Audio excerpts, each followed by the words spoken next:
අයිබෝවන් සුබුදැසනක් වාසනාවන්ත ජයග්‍රාහී දවසක් ප්‍රාර්ථනා කරන ඔබට ඔබ එකතු වෙන්නේ වීකෙන්ඩ් සන්ෂයින් එක. අද සෙනසුරාදා දවසේ නිදහසත් එක්ක 2000 සතියන්තේ මේ විදිහට ඔබ වීකෙන්ඩ් සන්ෂයින් එක එකතු වෙන්නේ. අද දවසේ ජාතික පුවත්පත් තොරතුරු ඒ වගේම කාටුන් මේ හැම දෙයක්ම ඉතාමත් ඉක්මනට ඔබට කියන්න සූදානම්. විශේෂයෙන් මතක් කරන්න ඕනේ මේ හැමදේම අපිට ඔබට කියන්න සිද්ධ වෙලා තියෙන්නේ කොරෝනා අවදානමත් එක්ක කොරෝනා ව්‍යාප්තිය මර්ධනය කරන්න රජය සෞඛ්‍යාංශ ආරක්ෂකාංශ මේ හැම දෙනෙක්ම බොහොම වෙහෙසක් මහන්සියක් දරන මොහොතක්. දැන් අපේ රටේ කොරෝනා ආසාදිතයන් සංඛ්‍යාව 31000 සීමාව ඉක්මවලා ගිහින් 31375 දෙනෙකු අපේ රටේ ආසාදිතයන් වාර්තා වෙනවා. ඒ වගේම 8398 දෙනෙකු තවදුරටත් රෝහල්ගත ප්‍රතිකාර ලබන මේ අපේ රටේ තත්ත්වය. ඔය අතරේ ලෝකයට අවධානය යොමු කළොත් එහෙම ලෝකයේම කෝටි 7කට වැඩි පිරිසක් 7 කෝටි 1396288 දෙනෙකු කොරෝනා ආසාදිතයන් බවට පත් වෙද්දී මරණ වාර්තා වෙනවා ලක්ෂ 16ක් ලක්ෂ 16 සීමාව ඊයේ දවසේදී ඉක්මවලා ගියා. 16 ලක්ෂ 147 දෙනෙක් කොරෝනා හින්දා ලෝකෙම මිය ගිහින් තියෙනවා. ඒ අතරේ සුවය ලැබූ පිරිස 4 කෝටි 95 ලක්ෂ 83766ක්. මේ තමයි ලෝකයේ තත්ත්වය. ලෝකේ දරුණු බව අවදානම ටිකක් වැඩි.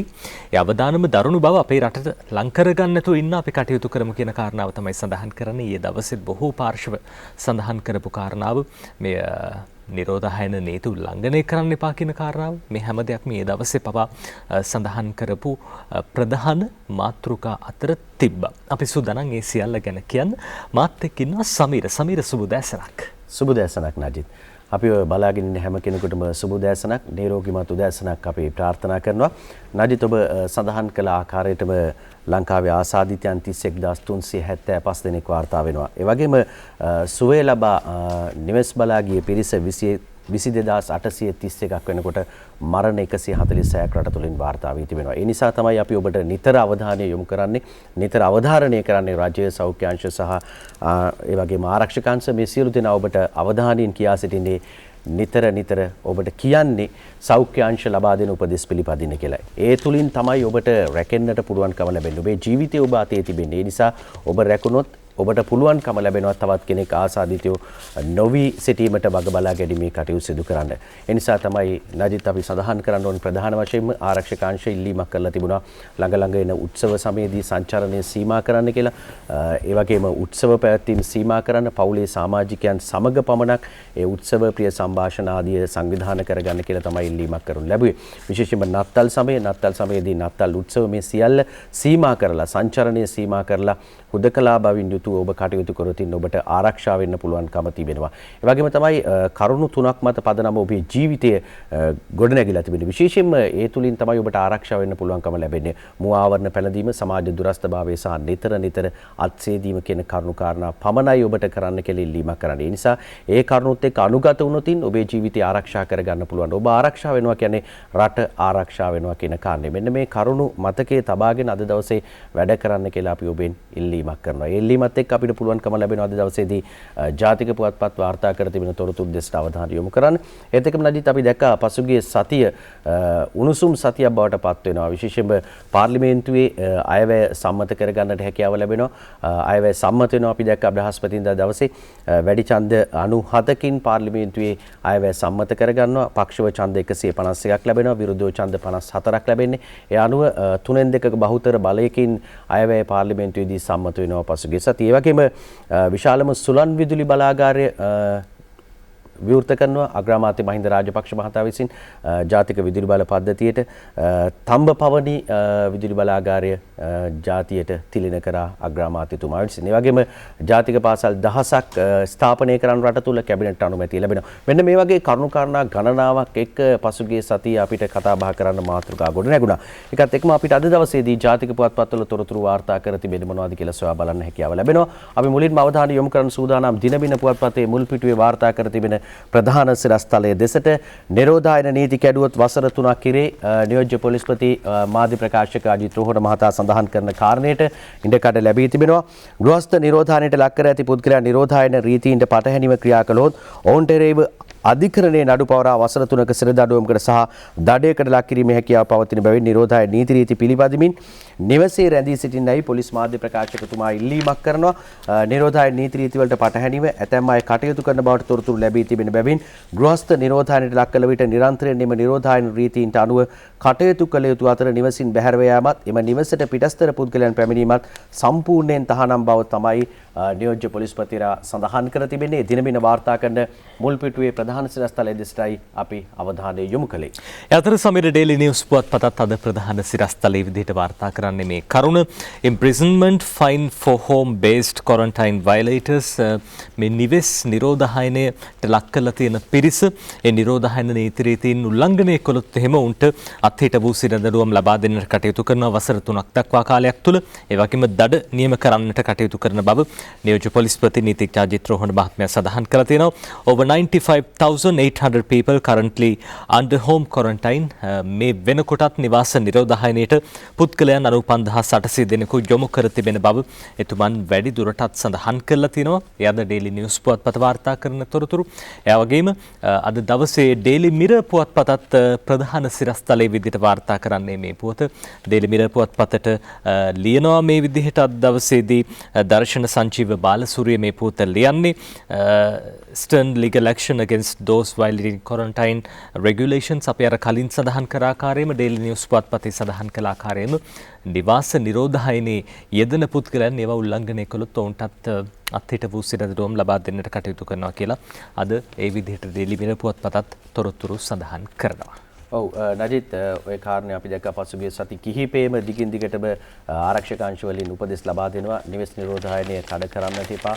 ඒ නිරෝධායන නීති රීති වලට පටහැනිව කටයුතු කරන්න එපා කියන කාරණේ තමයි ආරක්ෂක අංශ ජනතාවගෙන් ඉල්ලීමක් කළේ. අපි උදෑසනම ඒ කාරණේ පිළිබඳව සඳහන් කළා. ඊ දවසේ සමීර පාරේ තොටේ යනකොට ටිකක් අපි දැක්කා මේ අර ඇඳුම් සාප්පු තියෙන තැන්වල විශේෂයෙන්ම බොහෝ දෙනෙක් දැන් උත්සව සමයේ ලැබෙන්නේ නත්තල් සමයට ගොඩක් අය කැමති ලස්සනට ඇඳලා පැළඳලා ඉන්න. හැබැයි ඉතින් ලස්සනට ඇඳලා පැළඳලා හිටියට වැඩක් නැහැ සමීර.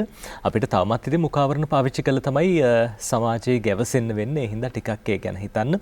ඔබේ ලස්සන ගැන හිතන්න ගිහිල්ලා කොරෝනා ව්‍යාප්තියට තවදුරටත් අතවනනවද නැත්නම් කොරෝනා ව්‍යාප්තිය අවම කරන්න පාලනය කරන්න රජයේ ගෙනියන මේ වැඩපිළිවෙලට ඔබ සහාය වෙනවද නැද්ද කියන කාරණාව ටිකක් අපි ඉවසිලිවන්ත වෙමු. අපි දකිනවා ලෝකේ රටවල් රැසක දැන් අර එන්නත් අත්හදා බැලීම් කටයුතු සිද්ධ කරනවා. හැබැයි ෆයිසර් බයෝඑන්ටෙක් සමාගම හඳුන්වලා දුන්න එන්නතත් ටිකක් අර සමීර මේකේ අර අතුරුපල වැඩි කියන කතාව බොහෝ දෙනෙක් කියනවා. අපි දැක්ක සෞඛ්‍ය සේවකයන් දෙදෙනෙක්ට මේ කොරෝනා එන්නත ලබා දීලා තිබ්බා, එන්නත් කරලා තිබ්බා. උන්ට සමේ රෝගය වගේම කැසීම මේ ආදී වූ රෝග ලක්ෂණ මතුවලා තිනවා. ඉතින් හිතන්න තවමත් හරි හැටි එන්නතක් හොයාගෙන නැහැ. හොයාගෙන තියෙන එන්නතෙත් අතුරුපල තියෙනවා. ඒ හින්දා ඔබ හිතන්න එපා මේ එන්නතක් තියෙනවා. දැන් ඉතින් වැඩේ ඉවරයි කියන කාරණාව ලෝක සෞඛ්‍ය සංවිධානයේ තව දුරටත් සඳහන් කරන්නේ තව අවුරුද්දක් එකහමාරක් යනකම් අපිට කොරෝනාත් එක්ක ජීවත් වෙන්න වෙන්නේ. ඒ හින්දා මේ ආරක්ෂක නීති රීතීන් අනුගමනය කරන්න කියලා පොලිස් මාධ්‍ය ප්‍රකාශකතුමන් ඒ විදිහට නීතිමය පියවර ගන්න හරි සූදානම් වෙන්නේ මේ දේවල් උල්ලංඝනය වෙන හින්දා. ඒ හින්දා අවධානයෙන් අවබෝධයෙන් අපි හැම දෙනෙක්ම කටයුතු කරමු කියන කාරණාව මතක් කරන සමීර අද දවසේ ජාතික පුවත්පත් තවත් තොරතුරු වාර්තා කරනවා. ඔව් රජිත් අපි දිවයින පුවත්පත් දෙසටත් අවධානය යොමු කරනවා. ඔය සඳහන් කළ කරුණුත් එක්කම කොළඹ PCR වැඩි කෙරේ දිවයින වාර්තා කරන්නේ සිරස්තලය මුල් පිටුවේ වාර්තා කරන ප්‍රධාන සිරස්තල අතරට එකතු කරලා තිබෙනවා. කොරෝනා හැදුණු මවක් මුල්ලේරියාව රෝහලේදී නිවුන් දරුවන් බිහි කරයි කියලා උන් වාර්තා කරන්නේ. නාවලපිටියේ සිසුවියකට කොරෝනා ආශ්‍රිතයෝ නිරෝධායනයට කියන සිරස්තලයේ වාර්තා වෙනවා දිවයින පුවත්පතේ. 570ක් ඊයේ දවසේ සුවය ලැබුවා කියලා දිවයින පුවත්පත තොරතුරු එකතු කරලා තිබෙනවා. පෑලියගොඩ මත්ස්‍ය වෙළඳ සංකීර්ණයේ කොරෝනා පොකුර ශීඝ්‍ර ව්‍යාප්තියත් සමග හුදකලා බවට පත් කරනු කොළඹ දිස්ත්‍රික්කය ඇතුළු ප්‍රදේශයන්හි PCR සහ රැපිඩ් ඇන්ටිජන් පරීක්ෂණ ප්‍රමාණය තවදුරටත් වැඩි කිරීමට පියවරගෙන ඇති අතර එහිදී ලැබෙන ප්‍රතිඵල යහපත් වුවහොත් එම ප්‍රදේශවල හුදකලා බව යොත් කිරීමට හැකි වනු ඇතැයි සෞඛ්‍ය අංශ විශ්වාසය පළ කරනවා කියලා තමයි දිවයින පුවත්පතේ මුල් පිටුවේ වාර්තා කර තිබෙන්නේ. ඒ ප්‍රවෘත්තියේ වැඩිදුර වාර්තාව මේ විදිහට අරගෙන අවිල්ලා තියෙනවා. මේ වන විට ඇතැම් බොහෝ ප්‍රදේශ හුදකලා බවට පත්කර මාස 2කට ආසන්න කාලයක් ඉක්ම ගොස් ඇති අතර ඉකුත් දිනවල එසේ හුදකලා කර තැබීමට එරෙහිව ජනතා විරෝධතාවද මතුවෙන ආකාරය අපි දැක ඒ ප්‍රවෘත්තියත් වාර්තා වෙනවා නජිත්. මෙරට තුල පෙරේදා දිනේ අලුතින් කොරෝනා ආසාදිතයන් 538 දෙනෙක් හඳුනාගෙන තිබෙනවා. මේ අතරින් 304 දෙනෙක්ම කොළඹ දිස්ත්‍රික්කයෙන් වාර්තා වෙනවා කියලා තමයි දිවෙන පුවත්පත මුල් පිටුවේ ප්‍රධාන සිරස්තල අතරට අරගෙන අවිලා තියෙන්නේ. ඒ නිසා කොළඹ දිස්ත්‍රික්කයේ අපි ඒ වගේම ඔබ සියලු දෙනා පරිස්සම් වෙන්න ඕනේ. ආරක්ෂාකාරී පියවරයන් අනුගමනය කරන්න කියන ඉල්ලීම තමයි මේ සෑම ජාතික පුවත්පතක වගේම ආරක්ෂක අංශවල ඉල්ලීම වෙලා තියෙන. ඒ නිසා අපි නිතර මේ ඔබට සඳහන් කරන්නේ මෙහි තියෙන අවධානම පිළිබඳව. ඒ නිසා මේ අවධානයෙන් මිදෙන්න ඔබ සූදානම් වෙන්න එපා. ඒ නිසා ඒ අවධානම අරගෙන ඔබේ ජීවිතය ආරක්ෂා කරගන්න, ඔබේ අසල්වැසියාගේ ජීවිතය ආරක්ෂා කරගන්න, ඔබේ පවුලේ සමාජිකයන්ගේ ජීවිතය ආරක්ෂා කරගන්න කියන කාරණේ තමයි අපි මේ ඔබට සඳහන් කරන්නේ. අතර සමීර දැන් මහනුවර අධ්‍යාපන කලාපයේ විශේෂයෙන්ම කොරෝනා ව්‍යාප්තිය හින්දා පාසල් 45න් 42ක්ම වහලා තිබ්බා. මේ පාසල් 42ක නැවත වතක් විවෘත වෙනවා කියලා අද දවසේ ඩේලි නිවුස් පුවත්පත සඳහන් කරනවා. මේ ආණ්ඩුකාරතුමන් ලලිත් යුගමගේ මහත්මයා සඳහන් කරන කාරණාව මධ්‍යම පළාතේ පාසල් 45ක් තිබෙනවා. ඒ අතරින් 42ක් විවෘත වෙනවා. 42 candy schools to reopen from Monday. සඳුදා ඉඳන් නැවත වරක් මේ පාසල් 42 විවෘත වෙන වග ලලිත් යුගමගේ මහත්මයා සඳහන් කළා. ඒ ගැන අසීල කුරුළු වංශය අද දවසේ ඩේලි නිවුස් පුවත්පතට මේ විදිහට ලියනවා. ඒ අතරින් දැන් පාසල් 45න් 42ක් විවෘත කරන්න නියමිතයි. ඔය අතරේ විවෘත නොවන පාසල් 3 ට්‍රිනිටි විද්‍යාලය, ත්‍රිත්ව විද්‍යාලය, ඒ වගේම තක්ෂිලා විද්‍යාලය සහ කලීමගල් පාසල මේ ආකාරයෙන් විවෘත වෙන්නේ නැහැ කියන කාරණාව එතුමන් සඳහන් කරනවා. ඊටමත් ඉක්මනින් මේ පාසලුත් විවෘත කරන්නට අවශ්‍ය පියවර ගන්න බව තමයි ආණ්ඩුකාර ලලිත් යුගමගේ මහත්මයා සඳහන් කළේ. පාසල් සිසුන් වෙනුවෙන් අවශ්‍ය ප්‍රවාහන කටයුතු මේ හැම දෙයක්ම සලසන්නට පියවර අරගෙන තියෙනවා කියලා එතුමන් සඳහන් කරනවා. පුංචි දරුවන්ට පාසල් යන්න අවශ්‍යයි, අධ්‍යාපනය ලබන්න අවශ්‍යයි. එනිසා සඳුදා දවසේදී පාසල් විවෘත කර තබන බව තමයි ආණ්ඩුකාරතුමන් මේ විදිහට සඳහන් කරලා තියෙන්නේ. ඔව් නජිත් ඒ ප්‍රවෘත්තිය දිනමින පුවත්පත් සහ දිවයින පුවත්පතේ වාර්තා කර තිබෙනවා මුල් පිටුවේ සිරස්තල අතරට. මහනුවර පාසල් ඇරේ ගාල්ලේ පාසල් වැසේ කියලා තමයි දිනමින වාර්තා කරන්නේ සිරස්තලයක් එක. මහනුවර නගර සීමා බල ප්‍රදේශයේ වසා දමා තිබුණු පාසල් 45න් 42ක් එළබෙන සඳුදා විවෘත කිරීමට තීරණය කළ බව මධ්‍යම පළාත ආණ්ඩුකාර නීතිඥ ලලිත් යුගමගේ මහතා පවසනවා කියලා තමයි සඳහන් කරන්නේ. එය දිනමින පුවත්පතේ වාර්තා කර තිබෙන සිරස්තලයේ අපි සඳහන් කළේ මධ්‍යම පළාත් කොරෝනා කමිටු සමාජිකයන් සමග සාකච්ඡා කිරීමෙන් පස්සේ ඊයේ සියලු දෙනාගේ එකඟතාව මත පාසල් විවෘත කිරීමට තීරණය කළ බවත් නගර සීමාවේ පිහිටි මහනුවර ත්‍රිත්ව තක්ෂිලා සහ කලයිමගල් යන පාසල් තවදුරටත් වසා තැබෙන බව තමයි ලලිත් යුගමගේ මහතා සඳහන් කර තිබෙන්නේ. එය දිවයින පුවත්පතේ වාර්තා කරනවා නජිත් ඒ සිරස්තලයේ විදිහටම වාර්තා කර තිබුණා. අපි දැක්කා මහනුවර පාසල් 42ක් සඳුදා විවෘත වෙනවා කියන කාරණේ. මහනුවර COVID-19 පැතිරීම නිසා తాවකාලික වසා දැමුණු මහනුවර පාසල් 45න් 42ක් සඳුදා සිට නැවත විවෘත කරනවා කියලා තමයි ආණ්ඩුකාරතුමා සඳහන් කරන ප්‍රවෘත්තියට ඉඩකඩ ලබා දීලා තිබෙන්නේ. ගාල්ලේ පාසල් කිහිපයක් වහන ප්‍රවෘත්තියත් තොරතුරු අතරට එකතු කරලා තිබෙනවා. ඒ අතර සමීර දැන් මේ දවස්වල වැඩිපුරම කතාබහට ලක් වෙන මාතෘකාවක් වඩපත් වෙලා තියෙනවා මේ ගුවන් තොටුපළ විවෘත කරන්නේ කවදාද කියන කාරණාව. රට විවෘත වෙන්න ඕනේ සංචාරකයන්ට, ජනතාවට විවෘත විය යුතුයි. පාඩු ලබන්න බෑ. කෙසේ වෙතත් ඩේලි නිවුස් පුවත්පත කියන ගුවන් තොටුපළ වසා දැමීමේ පාඩුව පිළිබඳව ඉංගියක් මේ ප්‍රසන්න රණතුංග අමාත්‍යතුමන් සඳහන් කරන කාරණාව ඉංගියක් නෙවෙයි ඇත්තටම සිද්ධ වෙච්ච පාඩුව පිළිබඳව තොරතුරු මේ විදිහට අද දවසේ පළ කරලා තියෙනවා. මහින්ද අලුත්ගෙදර මේ පුවත ඩේලි නිවුස් පුවත්පතට ලියන්නේ country lost $2,790 million America dollar මිලියන 2790ක පාඩුවක් ගුවන් තොටුපළ වසා දැමීමෙන් සිදුව තිබෙන බව. country lost $2,790 million due to airport closure. මේ ගුවන් තොටුපළ වසා දැමීමේ පාඩුව ඇමරිකා ඩොලර් මිලියන 2790ක් දැරිය නොහැකි පාඩුවක්. රටක් විදිහට ගුවන් තොටුපළ ඇරලා තිබ්බනම් දැන් මේ දවස්වල මේ වෙනකොට අපිට මෙච්චර ආදායමක් ලබන්න හැකියාව තිබ්බ. හැබැයි කොරෝනා ව්‍යාප්තිය හින්දා කොරෝනා පාලනය කරන්න ගුවන් තොටුපළ වසා දමන්න සිද්ධ වුණා. සංචාරක කර්මාන්තය ඇන හිටියා. මේ හැම දෙයත් එක්කම පාඩුව මේ විදිහේ අගයක් ගන්නවා කියලා තමයි අද දවසේදී ප්‍රසන්න රණතුංග අමාත්‍යතුමන් සඳහන් කරපු කාරණාව ජාතික පුවත්පතට එක් කරමින් මහින්ද අලුත්ගෙදර ලියන්නේ. The government has lost around $2,790 million by way of levies and other revenue due to the closure of the airport for tourist arrivals because of COVID-19 pandemic. විශේෂයෙන්ම සංචාරක කර්මාන්තය බිඳ වැටීමකට ලක් වී තිබෙන බව නොරහසක් හේතුව සංචාරකයන්ට පැමිණීමේ හැකියාවක් නැහැ. කෙසේ වෙතත් ජනවාරි මාසෙ ඉඳන් සුළු වශයෙන් හරි සංචාරකයන් ගෙන්වා ගන්න සැලසුම් සහගත වැඩපිළිවෙලක් ක්‍රියාත්මක කරන්න රජය සූදානම් ඉන්නවා. අපි බලමු ජනවාරි 1 වෙනිදා ඉඳන් හරි ගුවන් තොටුපළ විවෘත වේද කියලා බොහෝ ශ්‍රී ලාංකිකයන් පිරිසක් බලාගෙන ඉන්නවා ලංකාවට එන. හැබැයි ඉතින් මේ හැම දෙයක්ම අර නියෝජ්‍ය පොලිස්පතිතුමන් සඳහන් කරපු ආකාරයට නිරෝධායන නීති රීති වලට අනුකූල වෙමින් තමයි අපිට සිද්ධ කරන්න වෙන්නේ. නැත්නම් තවත් කොවිඩ් පොකුරු රට පුරාම නිර්මාණය වෙන්න ඒක ඉඩකඩක් විවර කර දීමක් වෙන්නත් පුළුවන්. ඒ හින්දා අවශ්‍ය විදිහට ඒ පහසුකම් සලසන රජයේ සූදානමින් ඉන්නවා කියන කාරණාව අමාත්‍ය ප්‍රසන්න රණතුංග මහත්මයා සඳහන් කළා තිබේ. ඉතින් රජයේ විදිහට වකින් බාර ගන්නවා නම් එයාපෝට් එක ගුවන් තොටුපළ විවෘත කිරීමෙන් කිසිදු බාධාවක් ගැටලුවක් නැහැ. රටේ සංචාරක කර්මාන්තයේ ආර්ථිකය නම් වන්න මේ හැම දෙයක්ම පිටිපලයක් ලබා දෙයි කියලා අපි විශ්වාස කරනවා. සමීර. ඔව් නජිත් අපි මේ ප්‍රවෘත්තියත් එක්ක කෙටි විරාමයක් ලබා ගන්නවා. ඊට පස්සේ නැවතත් අපි හමු වෙමු.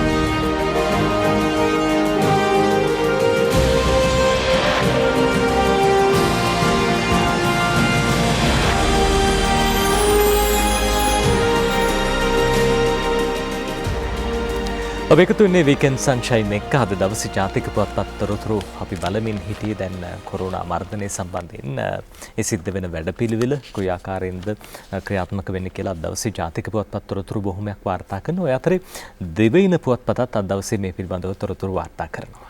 ඔව් නජිත් අපි දෙවයින වාර්තා කර තිබෙන සිරස්තල දෙසට අවධානය යොමු කළා. කීපයක්ම කොරෝනා පිළිබඳ තොරතුරු වාර්තා වුණා.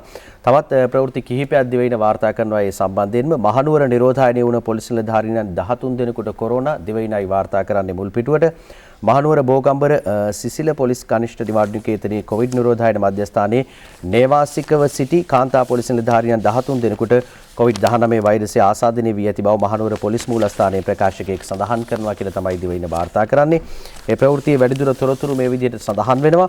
මෙම නිලධාරීන් කොළඹ පොලිස් කොට්ටාශයේ සේවය කරමින් සිටියේදී COVID ආසාදිතයන් ඇසුරු කළ පිරිසක් බැවින් මහනුවර සිසිල පොලිස් නිවහනට නිරෝධායනය සඳහා යවා සිටි පිරිසක් බව සඳහන් කර තිබෙනවා.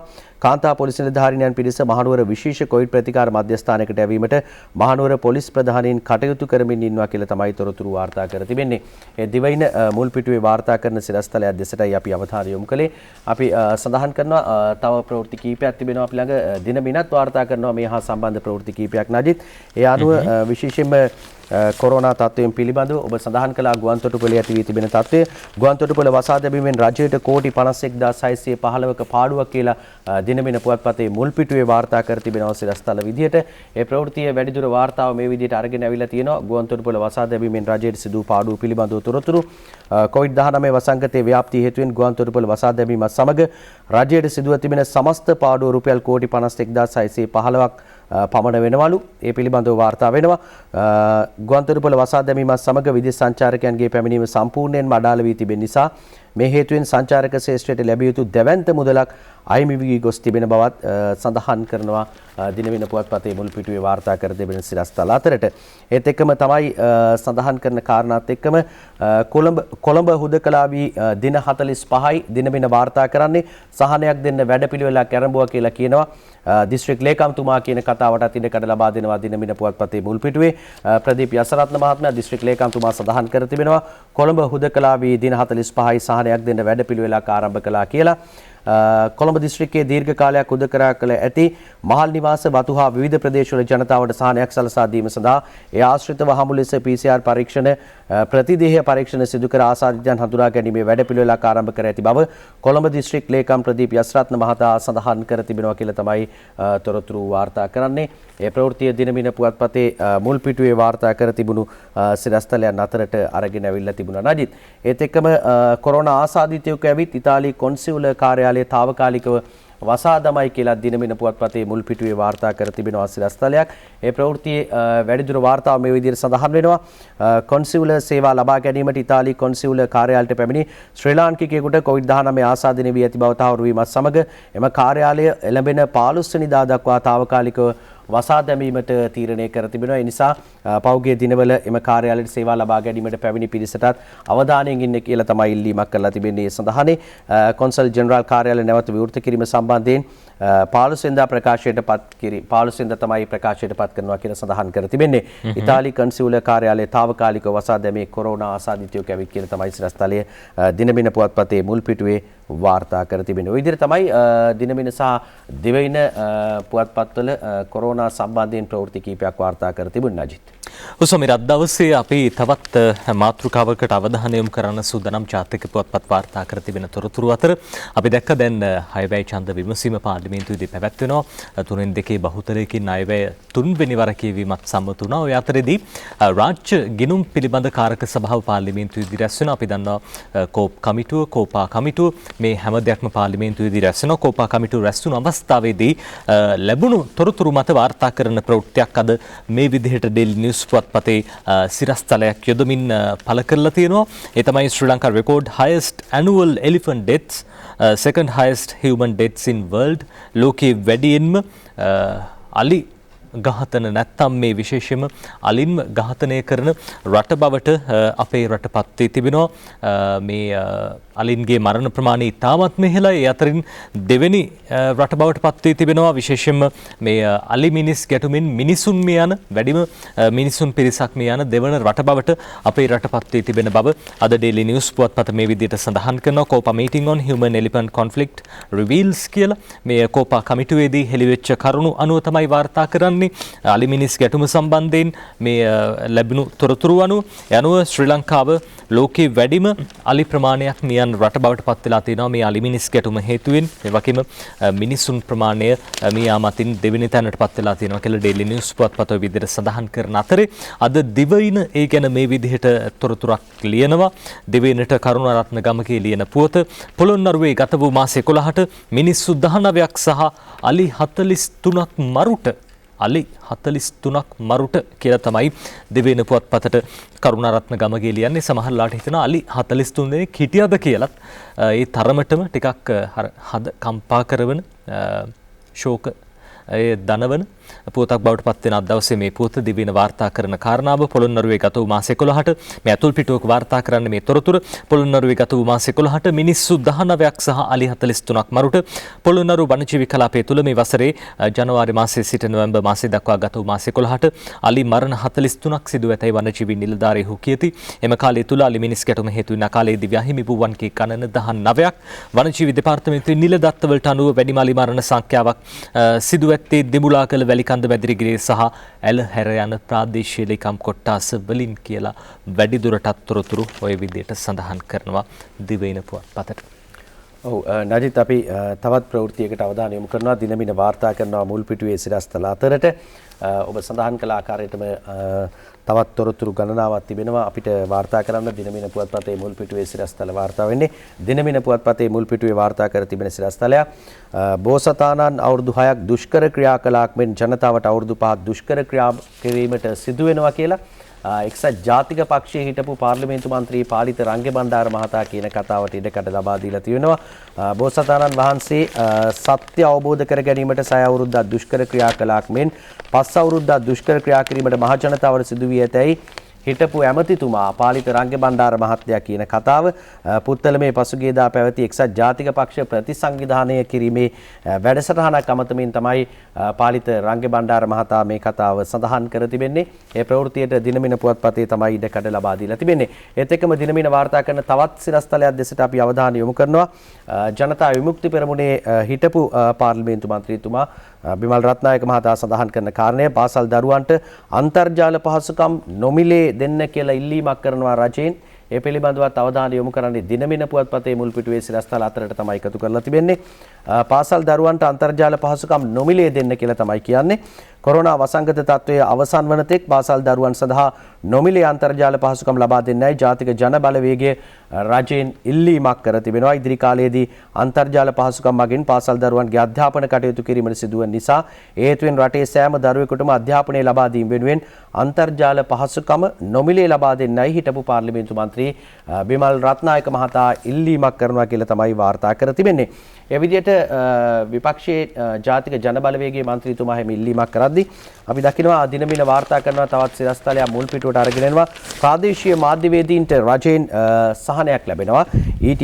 EPF ප්‍රතිලාභ දෙන්න අවධානය යොමු කර තිබෙනවා කියලා තමයි රජිත් සඳහන් වෙන්නේ. මාධ්‍යවේදීන්ට සහනයක් මේක ප්‍රාදේශීය මාධ්‍යවේදීන්ට ETF සහ EPF ප්‍රතිලාභය ලබා දීමටත් මේ රටේ විශ්‍රාම වැටුප් අහිමි වැඩ කරන ජනතාවට දායක විශ්‍රාම වැටුපක් ලබා දීමට ඇති හැකියාව සොයා බැලීමටත් කම්කරු අමාත්‍යාංශයේ අවධානය යොමු කර තිබෙනවා කියලා තමයි දිනමින පුවත්පතේ මුල් පිටුවේ තොරතුරු අතරට අරගෙන අවිල්ලා තිබෙන්නේ. පෞද්ගලික අංශයේ ලක්ෂ 35ක් පමණ වන සේවක පිරිස සඳහාත් අර්ධ රාජ්‍ය සේවකයන් සඳහාත් මේ විශ්‍රාම වැටුප් වරප්‍රසාද හිමි කර දීමේ ක්‍රමවේදයක් සකස් කිරීමට අවධානය යොමු වී තිබෙන බව කම්කරු අමාත්‍ය නිමල් සිරිපාද සිල්වා මහතා අමාත්‍යාංශයේ තිබුණු මාධ්‍ය සාකච්ඡාවකදී සඳහන් කළා කියලා තමයි තොරතුරු වාර්තා කරන්නේ දිනමින පුවත්පතේ මුල් පිටුවේ. දේශපාලන ලෝකයේ ඔය තොරතුරු වාර්තාවෙන් අතරේදී අද ඩේලි නිවුස් පුවත්පත කියනවා ජනාධිපතිතුමන් සඳහන් කරපු කාරණාවක තොරතුරු. එතුමන් අපි දැක්කා පසුගිය සතියේදී පෞද්ගලික අංශයේ ව්‍යවසායකයන් ව්‍යාපාරිකයන් මුණ ගැහෙනවා. ඒ අවස්ථාවේදී සඳහන් කරපු කාරණාවක් ඩේලි නිවුස් පුවත්පතේ ප්‍රධාන සිරස්තලයට ඉහළින් වාර්තා කරනවා. ඒ තමයි president discusses long term economic recovery with private sector විශේෂයෙන්ම මේ දීර්ඝකාලීන ආර්ථික සංවර්ධනය ආර්ථිකයේ නැගිටීමක් පිළිබඳව කතා කරනකොට පෞද්ගලික අංශයේ සහාය ලබා ගන්න කොයි ආකාරයෙන්ද යන වග ජනාධිපතිතුමන් එහිදී සාකච්ඡාවට ලක් කළ බව අද ඩේලි නිවුස් පුවත්පත සඳහන් කරනවා. මේ ප්‍රධාන සිරස්තලයට ඉහළින් වාර්තා කරන පුවතේ තියෙන වැදගත්ම අන්තර්ගතය කෙටියෙන් දක්වන්න පුළුවන් අපිට මේ විදිහට ජනාධිපතිතුමන් සඳහන් කරන කරුණු. It is easy to import everything and sell මේ ඕන දෙයක් ආනයනය කළා විකුණන එක හරිම ලේසි. හැබැයි if we do so we will not be able to build a strong economy. අපි එහෙම කළොත් අපිට රටේ ශක්තිමත් ආර්ථිකයක් ගොඩනගන්න සිද්ධ වෙන්නේ නැහැ කියලා ජනාධිපතිතුමන් සඳහන් කරනවා. අපිට පුළුවන් පිට රටින් හැමදේම ආනයනය කරලා විකුණන්න. හැබැයි එහෙම කළොත් අපිට අපේ රටේ සංවර්ධනය අපේ රටේ ආර්ථිකය ගොඩ ගන්න හම්බ වෙන්නේ නැහැ කියලා එතුමන් පෞද්ගලික අංශයට අවධාරණය කළා. අපේ රටේ දේවල් නිෂ්පාදනය කරන්න ඕනේ, අපනයනය කරන්න ඕනේ. ඒ තුලින් අපේ රට සංවර්ධනය කරගත යුතුයි කියන වග ජනාධිපතිතුමන් මේ මතේ ඒ ස්ථාවරයේ දැඩිව ඉන්න බව අපිට පේනවා. බොහෝ දෙනෙක් සඳහන් කරන කාරණාවක් තමයි දැන් විවිධ දේවල් තමුන්ට අවශ්‍ය දේවල් සුවඳ විලවුන් පවා ආනයනය කරන්නේ නැහැ. මේ දේවල් ජනතාවට ඔබට බාධාවක් වෙන්න පුළුවන්. හැබැයි අපේ රටේ අයට අවශ්‍ය සුවඳ විලවුන් පවා අපේ රටේ නිෂ්පාදනය කරගන්න පුළුවන් නම් රෙද්දිපිලි ඇඳුම් ආයිත්තම් මේ හැමදේම අපේ රටේ නිෂ්පාදනය කරගන්න පුළුවන් නම් ජාතික ධනය සෑහෙන ප්‍රමාණයක් ඉතුරු කරගන්න පුළුවන්. අපේ රටේ ආර්ථිකයේ ඒ තුලින් ගොඩ ගන්න හැකියාවක් තියෙනවා. ඒ වගේම අපනයන තුලින් අපේ රටට විශාල ආදායමක් ලබා ගන්නත් පුළුවන්. ජනාධිපතිතුමන් හැම විටම සඳහන් කරන කාරණාව. ඔය අතරදී අගමැතිතුමන් කියනවා තවත් කතාවක්. ඒ තමයි මේ අගමැතිතුමන් සඳහන් කරන කාරණාව explore possibility of holding early PC elections. මේ අපි දන්නවා දැන් මේ වෙනකොට මැතිවරණයක් බලාගෙන ඉන්නවා. අපේ රටේ සමහර පළාත් පාලන ආයතන ක්‍රියාත්මක වෙන්නේ පළාත් පාලන ලේකම්වරුන් හරහා. සමහර වෙලාවට මේ දේවල් රාජ්‍ය යාන්ත්‍රණයේ ක්‍රියාත්මක කරන්න දැඩි බාධාවක්. ඒ නිසා අගමැතිතුමන් කියන කාරණාව PM tells election commission members මේ මැතිවරණ කොමිසමේ නව සමාජිකයන් පත් කළා. ඒ සමාජිකයන්ට අගමැතිතුමන් දැනුම් දී තිබෙනවා ඉතාමත් ඉක්මනින් මැතිවරණයක් පවත්වන්න අවශ්‍ය කටයුතු සිද්ධ කරන්න කියලා. Prime Minister Mahinda Rajapaksa yesterday urged the newly appointed members of the National Election Commission to explore of the possibility of holding the provincial council elections. පළාත් පාලන මැතිවරණය තියන්න පුළුවන්ද බැරිද කියලා ඉතාමත් ඉක්මනින් අවශ්‍ය කටයුතු සිද්ධ කරන්න කියලා මැතිවරණ කොමිසමේ සමාජිකයන්ගෙන් අගමැතිතුමන් ඉල්ලූ බව සඳහන් වෙනවා. ඒ අතරදී සීමා නිර්ණය කිරීමේ කටයුතු සිද්ධ වෙන්න ඕනේ. පහුගිය රජයේ පවා මේ මැතිවරණ තියන්න ප්‍රමාද කළේ සීමා නිර්ණය කමිටු වාර්තාව ලැබුණේ නැහැ. හරියට දිස්ත්‍රික් මායිම් පළාත් මායිම් වෙන් කරගන්න හැකියාවක් නැහැ. මේ හින්දා මැතිවරණේ පවත්වන්න හැකියාවක් නැහැ කියන කාරණාව සඳහන් කළා. හැබැයි දැන් සීමා නිර්ණය කමිටුවත් වඩාත් බලයකින් වඩාත් ජවයකින් කටයුතු කරන්න පටන් ගනීවි කියලා අපි විශ්වාස කරනවා. හිටපු මැතිවරණ කොමිෂන් සභාවේ සභාපතිතුමන් මහින්ද දේශප්‍රිය මහතා සීමා නිර්ණය කමිටුවේ ප්‍රධානියා විදිහට පත් කරලා තියෙනවා. ඉතින් ඒකත් සුබ කටයුත්තක්. ඒ වැඩ කටයුතු ඉතාමත් ඉක්මනින් ක්‍රියාත්මක වෙන්න පටන් ගනී කියලා අපි විශ්වාස කරනවා. ඒ තුලින් ඉතාමත් ඉක්මනටම පළාත් පාලන මැතිවරණේ පවත්වන්න හැකියාව තිබෙන බව අපි විශ්වාස කරන සමීර තවත් එක ප්‍රවෘත්තියක් තියෙනවා. අගමැතිතුමන් ඊයේ දවසේ බෙල්ලන්විල රජමහා විහාරයට ගිහිල්ලා බෙල්ලන්විල විහාරාධිපති ස්වාමීන් වහන්සේ බෙල්ලන්විල ධම්මරතන ස්වාමින් වහන්සේ බැහැදුටුවා. ඒ ගැන ඡායාරූපයක්ද සහිතව අද ඩේලි නිවුස් පුවත්පත මේ විදිහට පළ කරලා තිනවා. Prime Minister Mahinda Rajapaksa visited the Bellanville Rajamaha Vihara yesterday and engaged in religious observances. He called on the chief incumbent of the Bellanville Rajamaha Vihara, Most Venerable Bellanville Dhammaratana Thero, and received his blessings කියලා මේ උන්වහන්සේගේ ආශිර්වාද ලබා ගන්නට අගමැතිතුමන් ඊ දවසේදී කටයුතු කළා කියන කාරණාව වැඩි දුරටත් සඳහන් කරනවා. එහිදී ස්වාමින් වහන්සේ විමසුවා දැන් කොහොමද මේ වෙනකොට COVID-19 මර්ධනය කිරීමේ නැත්නම් මේ වැඩපිළිවෙලේ තත්ත්වය කියලා අගමැතිතුමන් ඒ සියලු කරුණු කාරණා උන්වහන්සේ සමග සාකච්ඡා කළ බව තමයි අද දවසේ ඩේලි නිවුස් පුවත්පත තොරතුරු වාර්තා කරන්නේ. ඔව් නජිත් ඔබ සඳහන් කළ කරුණ පළාත් පාලන මැතිවරණය ලෙස ඔය පුවත්පතේ සඳහන් කර තිබුණේ පළාත් සභා මැතිවරණයේ විදිහට තමයි සඳහන් වෙන්න ඕනේ. පළාත් සභා ඡන්දය පැවැත්වීමට හැකිදැයි සොයා බලන්න කියලා තමයි අගමැතිතුමා මැතිවරණ කොමිසමට උපදෙස් ලබා දීලා තිබුණේ. මේ ප්‍රවෘත්තිය තමයි දිනමින පුවත්පතත් මුල් පිටුවටම අරගෙන ඇවිල්ලා තොරතුරු වාර්තා කර තිබුණේ. දිනමින වාර්තා කරනවා මුල් පිටුවේ පළාත් සභා ඡන්දය පැවැත්වීමට හැකිදැයි සොයා බලන්න අගමැතිගෙන් මැතිවරණ කොමිසමට උපදෙස් ලැබී තිබෙනවා. ඒ අනුව පැරණි ක්‍රමයට මැතිවරණය තියන්න පුළුවන්කම වඩා සාර්ථකයි කියලා තමයි මැතිවරණ කොමිසමේ නියෝජිතයන් අග්‍රාමාත්‍යවරයාට පෙන්වා දී තිබුණේ. පැරණි හෝ නව ක්‍රමයට මැතිවරණය පැවැත්වීමට හැකි ඉඩකඩ සොයා බලන ලෙසද අග්‍රාමාත්‍යවරයා මැතිවරණ කොමිසමේ සමාජිකයන්ගෙන් ඉල්ලීමක් කරනවා. මැතිවරණ කොමිසමේ සමාජිකයන් සහ අගමැති මහින්ද රාජපක්ෂ මහතා අතර විජේරාමයේ පිහිටි අගමැති නිල නිවසේ ඊයේ පෙරවරුවේ පැවති සාකච්ඡාවේදී තමයි රාජපක්ෂ මහතා මේ බව සඳහන් කරන්නේ. මැතිවරණය පැවැත්වීමේ ක්‍රමය වෙනස් කිරීමට අවශ්‍ය නීතිමය ප්‍රතිපාදන අමාත්‍යාංශ මට්ටමින් සිදු කළ යුතු බව මෙහිදී මැතිවරණ කොමිසමේ සමාජිකයෝ සඳහන් කරනවා. ඒ නිසා මෙවර පළාත් සභා මැතිවරණයේ පැරණි ක්‍රමයේ ඔස්සේ පවත්වා ඉදිරියේදී අවශ්‍ය නීති සම්පාදනය කිරීමෙන් අනතුරුව නව ක්‍රමයේ යටතේ මැතිවරණය පැවැත්වීමට කටයුතු කිරීමට වඩා පහසු බව තමයි ඔවුන් පෙන්වා දී තිබෙන්නේ. ඒ දිනමිනයි වාර්තා කරන්නේ ප්‍රධාන සිරස්තලය. හොඳ සමරා පිසුදනම් හේතුරතුරත් එක්කම විරාමයක් ලබා ගන්න. විරාමයෙන් පස්සෙත් බලමු ජාතික පුවත්පත්වල තොරතුරු.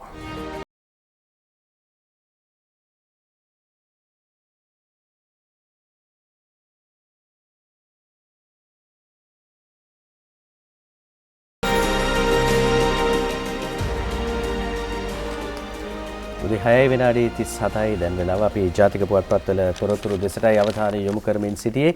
අපි ප්‍රධාන සිරස්තල අතරට යනවා නැවතත් දිවයින පුවත්පත් වාර්තා කර තිබෙන ප්‍රධාන සිරස්තලයක් දෙසට අවධානය යොමු කරන්නේ. පොලිසියට ලක්ෂයක් දිවයින පුවත්පතේ ප්‍රධාන සිරස්තලයේ මුල් පිටුවට එකතු කර තිබෙනවා. ශ්‍රී ලංකා පොලිසිය නිලධාරීන් සංඛ්‍යාව ලක්ෂයක් දක්වා වැඩි කිරීමට රජය තීරණය කර තිබෙනවා.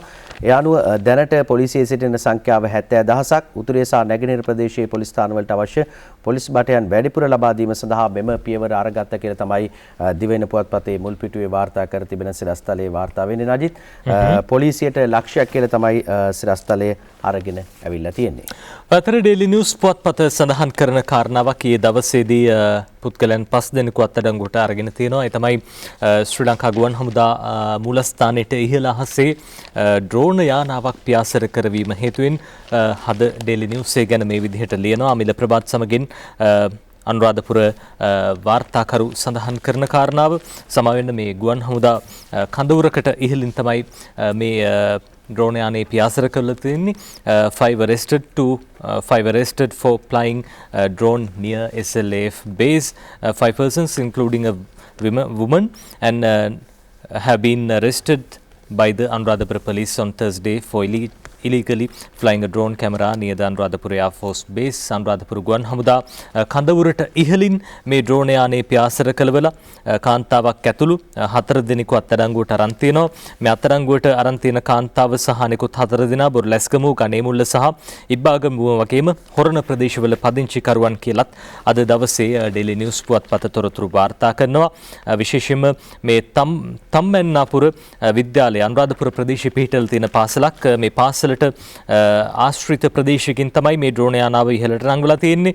ඒ වගේම අනුරාධපුර ගුවන් හමුදා කඳවුරට ඉහළින් පියාසර කරවලා තියෙනවා. මේ නිසා ආරක්ෂාවට තර්ජනයක් මොන සැලසුම් තියෙන ඇතිද කියලා සමහරට හිතෙන්නුලක් සමහර වෙලාවට අර නිකන් විනෝදයට ඩ්‍රෝන් එක යවුවද දන්නෙත් නැහැ. කොහොම වුණත් මේක නීති විරෝධී ක්‍රියාවක්. ගුවන් හමුදා කඳවුරකට ආරක්ෂක අංශ සමාජිකයන් ඉන්න කඳවුරකට ඉහළින් ඩ්‍රෝන යානා පියාසර කරවීමේ හැකියාවක් නැහැ අවසර නැතුව. ඒ හින්දා ඔවුන් අත්අඩංගුවට අරගෙන තියෙනවා කියලා ඩේලි නිවුස් පුවත්පත තොරතුරු වාර්තා කරනවා. අතරේ ICG මේ විශේෂම තොරතුරක් ඩේලි නිවුස් පුවත්පත වාර්තා කරනවා. මේ රත්රන් අත්අඩංගුවට අරන් තිනවා කිලෝග්‍රෑම් 9.7ක ප්‍රමාණයක. ICG seizes 9.7 kilogram gold in Gulf of Mannar. මේ මන්නාරම් මුහුදු ප්‍රදේශයේ ආශ්‍රිත සීමාවේදී තමයි මේ රත්රන් අත්අඩංගුවට අරගෙන තියෙන්නේ. The Indian Coast Guard ICG yesterday said it had seized 9.7 kilogram gold from a fishing boat in the Gulf of Mannar of the Tamil Nadu coast and arrest 5 persons. මේ ඉන්දිය පුවත් සේවා වාර්තා කරන තොරතුරක් ඉන්දිය වෙරළාරක්ෂක ඒ නිලධාරීන් අත්අඩංගුවට අරන් තියෙනවා මේ දිහිවර යාත්‍රාවක ප්‍රවාහනය කරමින් තිබ්බ කිලෝග්‍රෑම් 9.7ක ප්‍රමාණයේ රත්රන් ප්‍රමාණයක් අත්අඩංගුවට අරගෙන තියෙනවා කියලා අද ඩේලි නිවුස් පුවත්පත මේ විදිහට තොරතුරු වාර්තා කරනවා. ඔව් නඩිත් දිනමින වාර්තා කරන තව සිරස්තල කීපයකට අපි අවධානය යොමු කරන්න සූදානම් වෙන්නේ. පසුගිය කාලවකවානුවේදී ජනාධිපතිවරණ සමයේ සහ ඒ වගේම පාර්ලිමේන්තු මැතිවරණය පැවති කාල සීමාවේදී ප්‍රධාන මාතෘකා කීපයක් කරලියට එනවා අපි දැක්කා. ඒ අතරින් විශේෂයෙන්ම වෛද්‍ය සාෆි සහ ඒ වගේම හිස්බුල්ලාගේ හිරාපදනම පිළිබඳව කතා බහට ලක් වුණා. ඒ මාතෘකා නැවත මතුවෙමින් තිබෙනවා. ඒ ප්‍රවෘත්ති වාර්තා වෙනවා දිනමින පුවත්පතේ මුල් පිටුවේ සිරස්තල හැටියට. ඒ අනුව වෛද්‍ය සාෆි බදියුදීන් සමග දේශපාලන ගනුදෙනු කරලා තව්හිද් සංවිධානයකින් සල්ලිත් ලැබිලා කියලා තමයි කියන්නේ. කුරුණෑගල හිටපු නියෝජ්‍ය පොලිස්පති ජනපති කොමිසමට කියයි කියලා වාර්තා කර තිබෙනවා. ඒ සිරස්තලයේ දිනමින පුවත්පතේ වාර්තා වන්නේ වඳසැත්කම් සිදු කළ බවට චෝදනා එල්ල වූ කුරුණෑගල මහරුහලේ වෛද්‍ය සාෆි සියාබ්දීන්ට හිටපු ඇමති රිෂාඩ් බදියුදීන් මහතා සමග දේශපාලනික සම්බන්ධතාවක් තිබූ බවටත් තව්හිද් ජමාත් සංවිධානයකින් මුදල් ගලා බවට තොරතුරු ලැබී තිබූ බවත් කුරුණෑගල දිසාව බාර හිටපු නියෝජ්‍ය පොලිස්පති කිත්සිරි ජයලත් මහතා පාස්කු ප්‍රහාරය සම්බන්ධයෙන් සොයා බැලෙන ජනාධිපති පරීක්ෂණ කොමිසම හමුවේ සඳහන් කරා කියලා තමයි තොරතුරු වාර්තා කරන්නේ. දිනමින පුවත්පතේ මුල් පිටුවේ ඒ සිරස්තලයේ ඒ විදිහට වාර්තා වෙද්දී ඊට අනිත් පැත්තෙන් වාර්තා කර තිබෙන සිරස්තලයේ තමයි සිරස්තලයක් හැටියට අරගෙන එනවා හිස්බුල්ලාගේ හිරාපදනම නීතියට පිටින් වැඩ කරලා කියලාත් සිරස්තලයේ දිනමිනයි වාර්තා කර තිබෙන්නේ.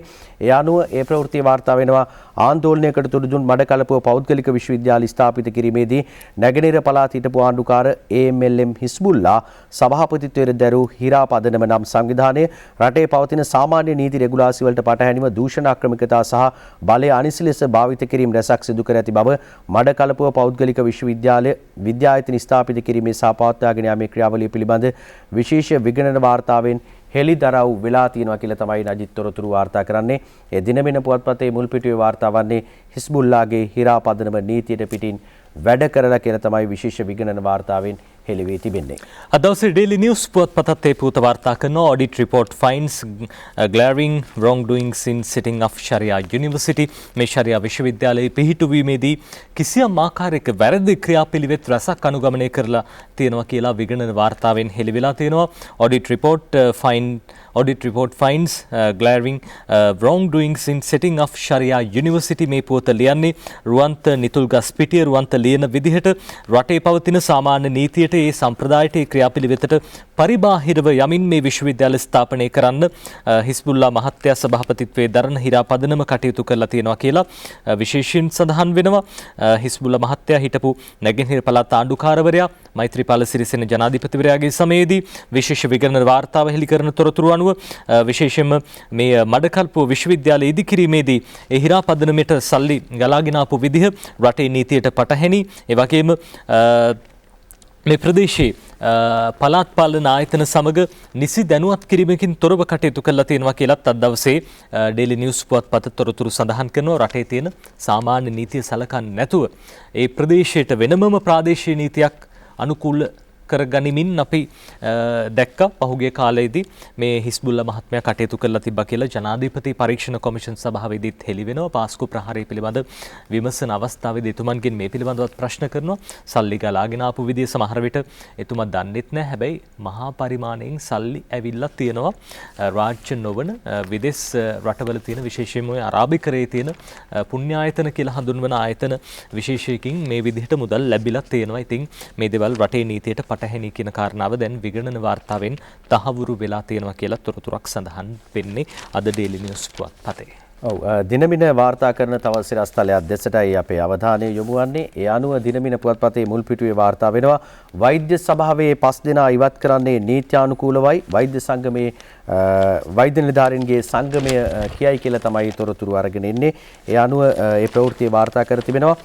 ශ්‍රී ලංකා වෛද්‍ය සභාවේ සභිකයන් 5 දෙනෙකු වෛද්‍ය ආඥා පනත අපහරණය කිරීම හේතුවෙන් තනතුරු වලින් ඉවත් කරනු ලැබුවේ නීත්‍යානුකූලව පත් කළ විනය කමිටු පරීක්ෂණයට අනුව බව රජයේ වෛද්‍ය නිලධාරීන්ගේ සංගමය සඳහන් කරනවා. හිටපු සෞඛ්‍ය අමාත්‍ය රාජිත සේනාරත්න මහතාගේ කාලයේ මෙන් කිසිදු අත්නෝමතික තීරණයක් යටතේ ඉවත් කිරීම සිදු නොකළ බවත් වත්මන් සෞඛ්‍ය ඇමතිනි පවිත්‍රා වන්නිආරච්චි මහත්මියගේ උපදෙස් අනුව වෛද්‍ය සභාවේ සිදු කරන සියලු දේ නීත්‍යානුකූලව සිදු කරන බවත් සංගමය ප්‍රකාශ කර තිබෙනවා කියලා තමයි සඳහන් කරන්නේ. වෛද්‍ය සභාවේ 5 දෙනා ඉවත් කළේ නීත්‍යානුකූලවයි වෛද්‍ය නිලධාරීන්ගේ සංගමයේ කියන ප්‍රවෘත්තිය දිනමින පුවත්පතේ මුල් පිටුවේ සිරස්තල අතරට එකතු කර තිබුණා. ඒ වගේම තව සිරස්තල කීපයක් අපි අවධානය යොමු කරනවා දිනමින වාර්තා කරන මුල් පිටුවේ රන් කිලෝ 9ක් හොරපාරෙන් තූතු කුඩියට ඇවිල්ලා කියලා තමයි කියන්නේ. දිනමින වාර්තා කරන්නේ 5 දෙනෙක් අත්අඩංගුවට අරන් තියෙනවා. 4 දිනේ ශ්‍රී ලාංකිකයෝ කියලා තමයි සඳහන් තියෙන්නේ. මන්නාරම උතුරු මුහුද හරහා ඉන්දියාවට නීති විරෝධී ලෙස බෝට්ටුවකින් රැගෙන යමින් තිබූ රන් කිලෝග්‍රෑම් 9ක් සමග සැකකරුවන් 5 දෙනෙක් ඉන්දිය වෙරළ ආරක්ෂක නිලධාරීන් විසින් ඊයේ අලුයම ඉන්දියාවේ තූතුකුඩි මුහුදු ප්‍රදේශයේදී අත්අඩංගුවට අරගත් ප්‍රවෘත්තිය ඉඳකඩ ලැබෙනවා. මේ සැකකරුවන් 5 දෙනාගෙන් 4 දෙනේ ශ්‍රී ලාංකිකයන් වන අතර අනෙක් තැනැත්තා ඉන්දිය ජාතිකයෙකු බව හෙළි වී තිබෙනවා. නීති විරෝධී රත්රන් ප්‍රහාණය කළ බෝට්ටුව ඉන්දිය දීවරයන්ට ඈත් බෝට්ටුවක් බවටත් තොරතුරු වාර්තා කර තිබෙනවා තමයි වාර්තා කර තිබෙන්නේ. ඒත් එක්කම නජිත් තවත් ප්‍රවෘත්තියක් වාර්තා වෙනවා දිනමින මුල් පිටුවේ ගාන්ඨාර ලණුවට ගෙලසර වී අටහැවිරෙදි සිසුවා මරුට කියලා තමයි දිනමින වාර්තා කර තිබෙන්නේ. ඉතින් මේ ප්‍රවෘත්තිය නොවුඩ් ඩන්කන් වත්තේ ඉහළ කොටසේ පිහිටි කෝවිලක ගාන්ඨාර ලණුවේ එල්ලී සෙල්ලම් කරමින් සිටි අටහැවිරිදි පාසල් සිසුවෙකු එම ලණුවට ගෙලසිර වී මරණයට පත් වෙලා තිබෙනවා කියලා තමයි මේ විදිහට මිය ගිහිලා තිබෙන්නේ. විග්නේශ්වරන් දිලුක්ෂන් නැමැති පාසල් ශිෂ්‍යයෙක් කියලා තමයි කියන්නේ. මියගිය සිසුවා පවුලේ තුන්වෙනියා බවත් ඔහු නොවුඩ් ඩන්කන් දෙමළ විද්‍යාලයේ ප්‍රාථමික අංශයේ අධ්‍යාපනයෙන් ලැබමින් සිටි බවත් තොරතුරු වාර්තා කර තිබෙනවා. ඒ දිනමිනයි මුල් පිටුවට ඒ සිරස්තලය අරගෙන අවිල්ලා තිබුණේ. අද ඩේලි නිවුස් පුවත්පතත් මේ පිළිබඳව තොරතුරු වාර්තා කරන සමීර මේ අනතුර පිළිබඳව පුංචි දරුවෙක් සෙල්ලම් කරමින් ඉඳලා තියෙනවා හැටන් නෝඩ් ප්‍රදේශයේ boy accidentally hangs himself කියලා අසේල කුරුළු වංශ ලියන පුවත අටහැවිරිදි පුංචි පුතා මේ සෙල්ලම් කරමින් ඉඳලා තියෙන උදෑසන 9ට වගේ තමයි මේ සිදුවීම වෙලා තියෙන්නේ. සමහර විට නොදැනුවත්කම හින්දා මේ දේ සිද්ධ වුණාද කියන දේ අපි දන්නේ නැහැ. හැබැයි අම්මල තාත්තලා දෙමව්පියෝ විදිහට දරුවෝ ගැන අවධානයෙන් ඉන්න ඕනේ. සිංහල වුණත් දෙමළ වුණත් මුස්ලිම් වුණත් පුංචි දරුවෝමයි. ඒ හින්දා මේ පුංචි දරුවෝ ගැන අවධානය යොමු කරන්න. ඔය අතරේ අපි අද දවසේ ඩේලි නිවුස් පුවත්පතෙන් තෝරගන්න අවසාන දේශීය ප්‍රවෘත්තියට අවධානය යොමු කරන්න සූදානම් වෙන්නේ.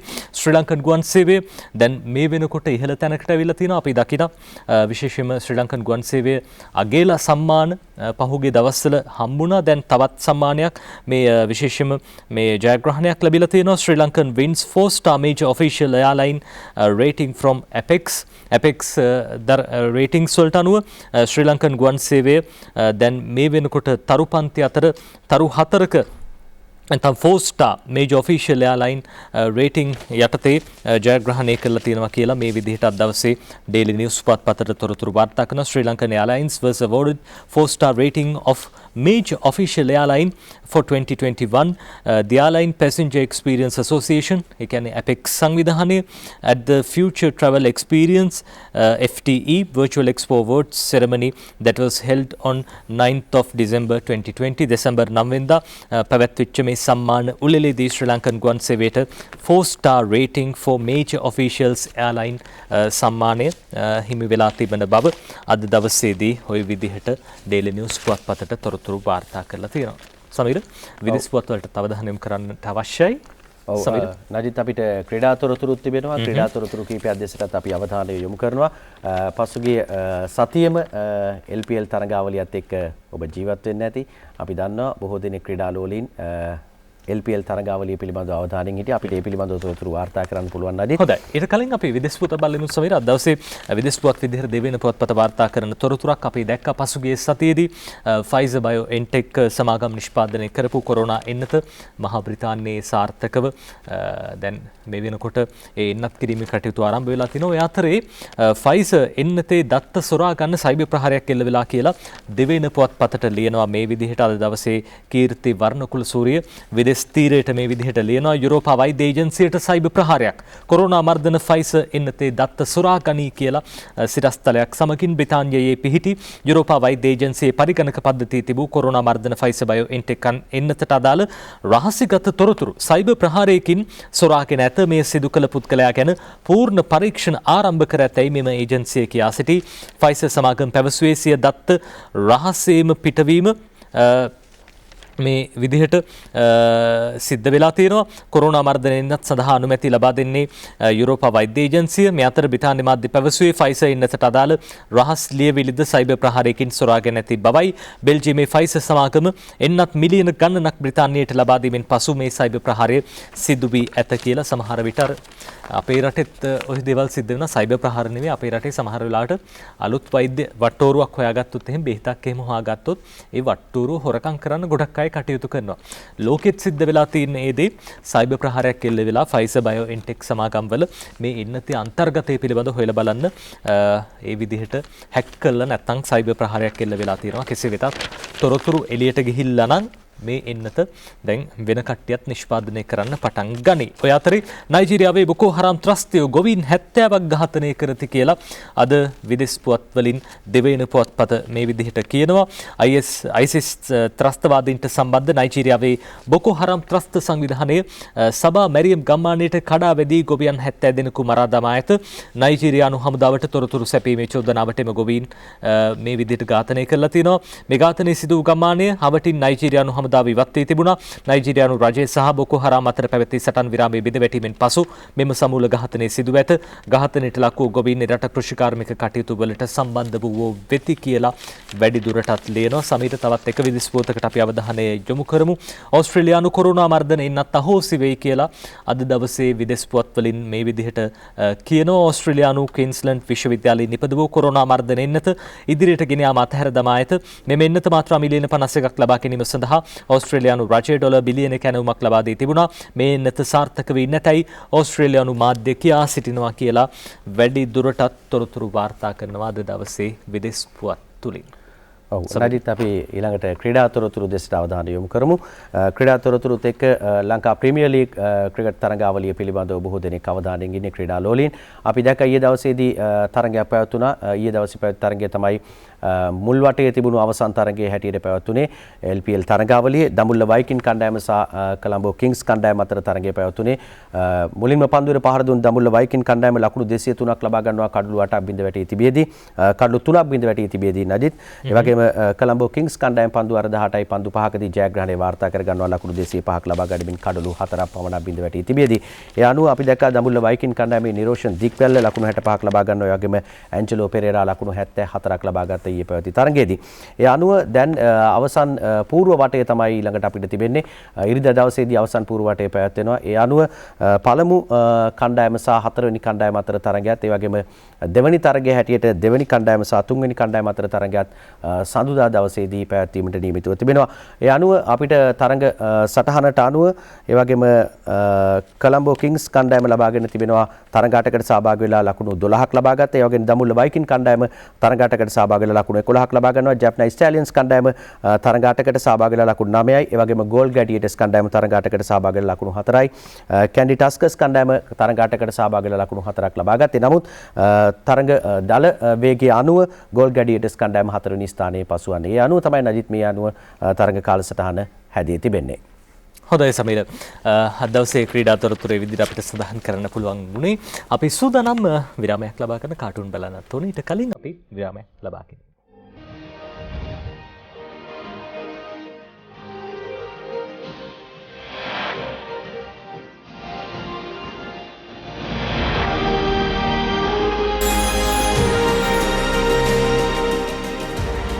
ඔබ එකතු වෙන වීකෙන්ඩ් සන්ෂයින් එක්ක අපි පත්තර විස්තර බැලුව කාටුන් බලන්න සූදානම් වෙන්නේ. අපි මුලින්ම තෝරගන්න සූදානම් දෙවෙනි පුවත්පතේ ජයරත්න වික්‍රමසිංහ අඳින ෆේක් බුක් කාටුනේ. බලන්න මේ දෙන්නෙක් කතාවක් ගෑනු උදවිය දෙන්නෙක් වැඩට යනකොටද කොහෙද කතාවක් දෙන්න කියනවා. අර පැණිය පාර්ලිමේන්තුවේ කට්ටියටත් දීලා චෙක් කරන්න. අර පැණිය පාර්ලිමේන්තුවේ කට්ටියටත් දීලා චෙක් කරන්න. අනිත් කෙනා කියනවා අනේ ඔව් ඔක්කොටම ඉස්සෙල්ලා ඔතුමන්ලා ටික රැක ගන්න එපැයි. අනේ ඔව් ඔක්කොටම ඉස්සෙල්ලා උතුමන්ලා ටික රැකගන්න එපැයි. උතුමන්ලා විතරක් රැකුණොත් ඇති කියලා තමයි හිතන් ඉන්නේ. ඔව් දිවයින බෙම්පියා කාටුනේ මේ විදියට තියෙන දිවයින පුවත්පතේ අඳින සිරිකොතේ ලයිට් බිල වතුර බිල ගෙවන්නත් සල්ලි නැහැලු කියලා කියනවා. අර බැංකුව සුද්ධ කරපු කෙනාගේ නෝවට ගෙවන සල්ලි ඉල්ල ගන්න පුළුවන් කියලා කියනවා. බෙම්පියා කාටුනේ විදියට තමයි දිවයින පුවත්පතේ අඳින්නේ නැදි. අද දිනවෙන පුවත්පතට අංජනත් අඳිනවා කාටුනේ මේ දේශපාලකතුමෙකුයි බලන්න මේ තව කෙනෙක් ඉන්නේ දෙන්න කතාවක්. පාර්ලිමේන්තුවේ සිදුවන ඇතැම් කටයුතු මාධ්‍යයට යන එක වැරදි කියලා ජොන්ස්ටන් කියනවා. පාර්ලිමේන්තුවේ සිදුවන ඇතැම් කටයුතු මාධ්‍යයට යන එක වැරදි කියලා ජොන්ස්ටන් කියනවා. කියලා කියනකොට අනිත් එක්කෙනා කියනවා ඇත්තනේ ඕවා පොඩි වුණොත් බලනවනේ. ඇත්තනේ ඕවා පොඩි වුණොත් බලනවනේ. පාර්ලිමේන්තුවේ සමහර වෙලාවට කියන්නේ පොඩි උන්ට අහන්න බලන්න බැරි ඒවනේ. ඒකයි ඔය කියන්නේ. සමීර ඔව් නජිත් අපිට චමෝද් ශ්‍රී පද්මගේ ශ්‍රී සමයන් කාටුන් එක දෙසටත් අවධානය යොමු කරන්න පුළුවන්. ඉරාන් වික්‍රමරත්න මහත්තයා කියනවා නටපු නැටුමකුත් නෑලු බෙරේ පළුවකුත් නෑලු කියලා. අතීත සර්ගෙයි වර්තමාන සර්ගෙයි නැටුම් කණ්ඩායමට වෙච්ච දේ ගැනද ඒ කිව්වේ සමයන් කියලා අහනවා. මේ දිනමින පුවත්පතේ අංජන ඉන්ද්‍රජිත් අඳින කියලා වැඩක් නෑ කාටුනේ බලන්න මේ දෙන්නෙක් අතර කතාවක්. එක්කෙනෙක් කියනවා බස් ගාස්තු වැඩි කරන්න කියලා ඉල්ලුවේ නෑ කියලා බස් කැමුණු කියනවා. ඈ කියලා අනිත් එක්කෙනා කියනකොට ආයි කියනවා අපි පොල් පටවන්න කියලා ඉල්ලුවෙත් නෑනේ. බස් ගාස්තු වැඩි කරන්න කියලා ගැමුණු ඉල්ලුවේ නැහැලු. අපි පොල් පටවන්න කියලා ඉල්ලුවෙත් නෑනේ කියලා අනිත් එක්කෙනා කියනවා. අද දවසේ බෙම්පියා කාටුනේ අපි බැලුවා. අපි බලමු තවත් කාටුනයක්. අද දවසේ ශ්‍රීකාන්තගේ ශ්‍රී දූපත කාටුනේ දිනමෙන පුවත්පතට අඳින මේ දෙන්නෙක් කතාවක් එතන. විද්‍යාවට අයිති සෞඛ්‍ය අමාත්‍යාංශය මිත්‍යාවට යට වෙලා කියලා සමහරු කියනවා බං. විද්‍යාවට අයිති සෞඛ්‍ය අමාත්‍යාංශය මිත්‍යාවට යට වෙලා කියලා සමහරු කියනවා බං. වැඩේ කෙරෙනවා නම් කෙක්කෙන් බැරි නම් කොක්කෙන් හරි කමක් නෑ සර්. ඔය කියන්නේ අමාත්‍යාංශ බෙදිල්ල ගැන. වැඩේ කෙරෙනවා නම් කෙක්කෙන් බැරි නම් කොක්කෙන් හරි කමක් නෑ කියලා. වැඩේ කරනවා නම් ඉතින් කමක් නෑනේ.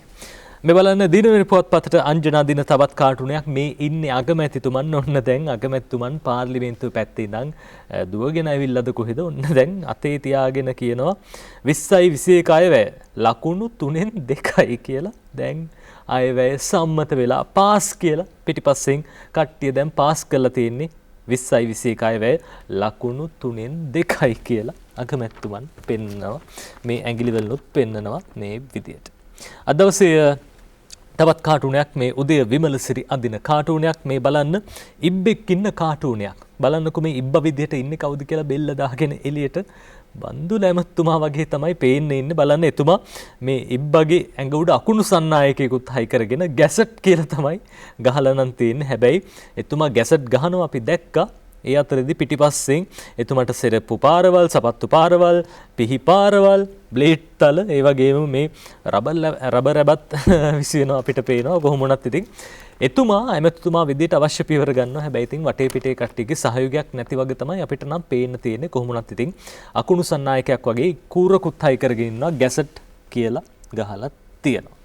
සමීර අපි අද දවසේ කාටුන අවසන් කරන්න තෝරගමු කවියක් දෙවෙනි පුවත්පතේ තියෙන.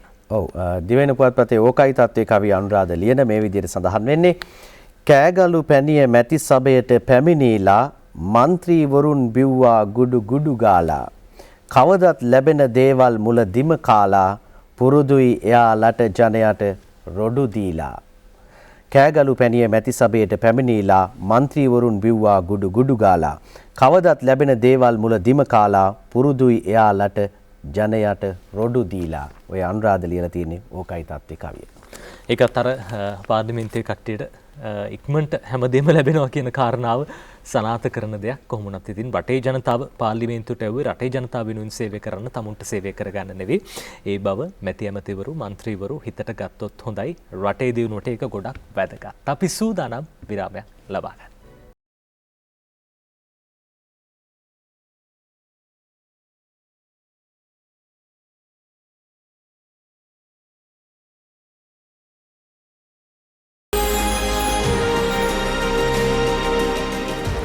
විරාමෙන් පස්සේ ඔබ එකතු වෙන වීකෙන්ඩ් සන්ෂයින් එක අද නිදහස් සතියන්තයේ නිදහසත් එක්ක ඔබ මේ විදිහට වීකෙන්ඩ් සන්ෂයින් එක එකතු වෙන්නේ.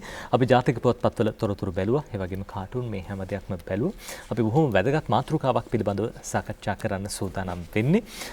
වාර්ෂිකව සිද්ධ වෙන පින්කමක් පිළිබඳව අපි කතා බහ කරන්න සූදානම්. අපේ নমස්කාර පූර්වක ආරාධනය පිළිගෙන අද දවසේ මැදිරියට වැඩමවා වදාලේ පානදුරාත්තොට මුණබද රයිකම් කෝරළේ ප්‍රධාන සංඝනායක දළදාවත්ත පුරාණ විහාරයේ විහාරාධිපති පූජ්‍ය තල්පිටියේ චන්දරතන ස්වාමින් වහන්සේ. අපේ හාමුදුරුවනි නමස්කාර පූර්වක අපේ හාමුදුරුවෝ පිළිගන්නවා අපේ වැඩසටහනට. අපේ ආරම්භයක් විදිහට කතා කරමු. අපේ හාමුදුරුවනි අර දළදාවත්ත පුරාණ විහාරය කිව්වහම බොහොම ලොකු ඉතිහාසයකට උරුමකම් කියන විහාරයක්. ඒ වගේම අපි රයිකම් කෝරළේ ගත්තොත් එහෙම බෞද්ධ සදැහැති ජනතාව වැඩි වශයෙන් වාසය කරන ප්‍රදේශයක්. අපි හාමුදුරුවනේ මේ පින්කම වාර්ෂිකව පැවැත්වෙන පින්කමක් අපි එතනින්ම පටන් ගමු. කොහොමද මේ පින්කම ආරම්භ වුණේ? දළදා වහන්සේට පුද පූජා කරන්න. අපි දන්නවා මේ රටේ බොහෝ ජනතාවක් පෙළ ගැහෙන කාල සීමාවක්. හැබැයි කොරෝනා වසංගතයත් එක්ක දැන් ඒ කටයුතු ටිකක් කරගන්න අමාරු තත්ත්වයක් තියෙනවා. හැබැයි කරන්න ඕනේ සහ කළ යුතුයි. අතීතේ ඉඳන් බොහෝ බාධකාවත් අපි මේ හැම දෙයක්ම සිද්ධ කළා, ඉෂ්ට කළා. අපි කතා කරමුකෝ ආරම්භයක් විදිහට කොහොමද මේ පින්කම පටන් ගත්තේ? වර්ෂ 1933 වර්ෂයේදී මේ පින්කම් මාලාව ආරම්භ කරලා තියෙන්නේ.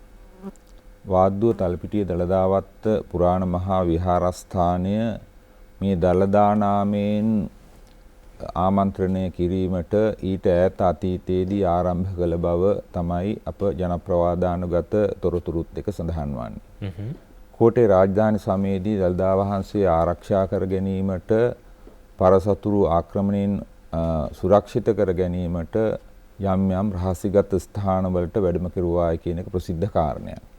එතකොට ඒ අනුව හිරිපිටියේ දිවෙනරාල් නම් නිලමවරයා විසින් මහා සංඝරත්නයෙහි අවවාද යටතේ දළදා වහන්සේ වැඩම කරවාගෙන යාමේදී රහසිගතව මේ භූමියෙහි වඩා හිඳවාගෙන සුරක්ෂිත කරගත් බව ජනප්‍රවාදයේ එනවා. එතකොට ඒ අනුව ඒ භූමිය විශාල භූමි භාගයක් දළදාවත්ත කියන නාමයෙන් ආමන්ත්‍රණය වෙනවා, සඳහන් වෙනවා. අද ඒ යම් භූමි භාගයක් පවතිනවා.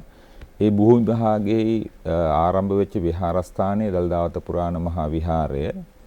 ඒ විහාරස්ථානයේ යම් යම් කාලවකවානුවලදී මේ ඓතිහාසික සිදුවීම් පදනම් කරගෙන යම් උත්සව ආරම්භ කළ යුතුයි කියන යෝජනාවක් එවකට 1933 වර්ෂයේදී ආරම්භ කළ තරුණ බෞද්ධ සමිතිය විසින් යෝජනා කරගෙන තිබෙනවා. එවකට වැඩ සිටිය වනාගොඩ ධම්මරතන නායක හාමුදුරුවන්ගේ අවවාද අනුශාසනා යටතේ මඩපාත් සුමනජෝති ලොකු හාමුදුරන් වහන්සේ විසින් මේ සංවිධානය කටයුතු සිද්ධ කළා. පෙරහැරක්, සතිපිරිත් පින්කම්, ධර්මදේශනා පින්කම් ආදී වශයෙන් මේ පින්කම් මාලාව ආරම්භ කරලා තියෙනවා. එදා ඉඳලා නොකොඩවාම කුමන හෝ රටේ විවිධ වූ බාධාවන් ආවත් යුද්ධ කාලය, ඒ වගේම ත්‍රස්තවාදී කාලය සහ විවිධ අවස්ථාවන් දුනත් මේ පවත්වා ගැනීමට අපේ පැරැන්නෝ අනුගම කටයුතු සිද්ධ කරලා තියෙනවා. ඉතින් අදත් ඒ ප්‍රයත්නයට උත්සාහයක් වශයෙන් තමයි අපි මේ වර්ෂයේදී කොයිතරම් මේ ව්‍යසනකාරී ස්වභාවයක් තිබෙන වෙලාවක වුණත් මේ කාර්ය සිද්ධ කරන්නට නායකත්වයේ මූලිකත්වයේ අනුශාසකත්වයේ ලබා දෙමින් පවත්වාගෙන යන්නේ. හොඳයි අපේ හමුදුරනේ ඒ කාලේ අර ආරම්භයක් විදිහට මේ තරුණ බෞද්ධ සමිතිය තමයි මේ වැඩ කටයුත්තට අතහිත ලබා දුන්නේ සහ මූලිකත්වයේ ගත්තේ. දැන් අලුත් තරුණ පරම්පරාවක් එක්ක කොහොමද මේ ගමන යන්නේ? තරුණ පරම්පරාවගේ දායකත්වයේ කොහොමද ලැබෙන්නේ මේ පින්කම? ඇත්තටම අතිශයින්ම සන්තෝෂ විය හැකි කාරණා අවස්ථාවක්. තරුණ බෞද්ධ සමිතිය වල බොහෝ විට තරුණ පරිස් අඩු අවස්ථාවන් අපි දකින්න ලැබෙනවා. නමුත් මම හිතනවා තල්පිටිය දළදාවත්ත මහා විහාරස්ථානයට ආශ්‍රිතව ඉන්න තරුණ පිරිස විශේෂ දායකත්වයක් මේ සඳහා ලබා දෙනවා. 125ක පමණ පිරිසක් ඒ සඳහා සම්බන්ධ වෙලා සිටිනවා. තවත් බොහෝ පිරිසක් බාහිර වශයෙන් දායකත්වයන් ගම තුල ලබා දෙනවා. ඒකට හොඳම උදාහරණය තමයි සෑම වර්ෂයකම මේ පෙරහැර සංවිධාන කටයුතු වලට මැදිහත් වී සිටින පිරිස ඕනෑම කෙනෙකුට දැක බලා ගන්න පුළුවන්. එවන් ඒ අය විශේෂ ඒ කණ්ඩායම් වශයෙන් විශේෂ නිර්මාණයන් කරනවා. බොහෝ විට මහා ප්‍රසිද්ධ කාරණයක් මට මතකයි මේ අටපට්ටම වැඩසටහනේ පවා ඒ ඉදිකිරීම් ප්‍රදර්ශනය කළා જાතියට විශාල තොරන් ඉදි කිරීම, ඒ වගේම සැරසිලි කිරීම, ස්වභාවික දේවල් භාවිතා කරලා විශාල ඉදි කිරීම ප්‍රමාණයක් ගම තුල සිද්ධ වෙනවා. සමහර ලාවට තොරන් ඉදි කිරීමේදී 10ක් 12ක් හැම අපේ ගම කොටස් කීපයකට බෙදලා තියෙන ඒ ගම් පියස්ස කොටස් වලට ඇතුල් වෙන සෑම ස්ථානයකම ඉදි කිරීමක් සිද්ධ වෙනවා.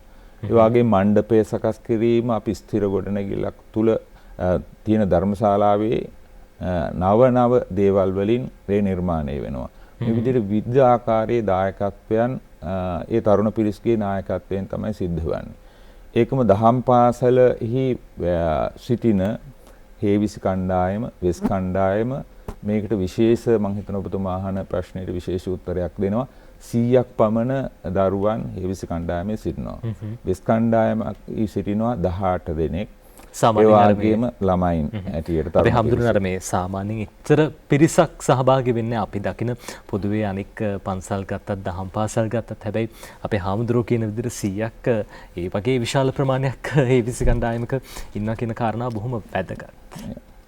ඒකම තව විශේෂ දෙයක් තමයි ගම තුලම ස්වේච්ඡා නර්තන කණ්ඩායම් 29ක් ආරම්භ වෙලා තියෙනවා.